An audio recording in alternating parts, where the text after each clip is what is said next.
मको कहते हैं। मशहूर उसका मरकब नुस्खा है अरक मको। उराम को दूर करने के लिए बड़ा उसको नामवरी हासिल है। मको को सारी दुनिया जानती है। ये भी एक मको है, लेकिन ये बड़ी नायाब बूटी है।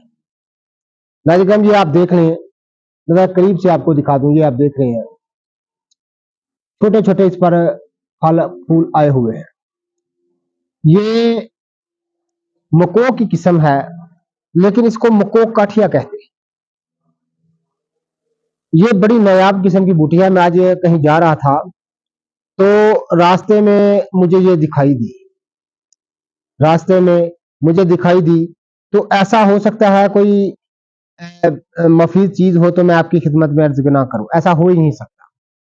तो नाज़िर किराम, मुझे रास्ते में दिखाई दी, मैं अपने साथ ले आया और इस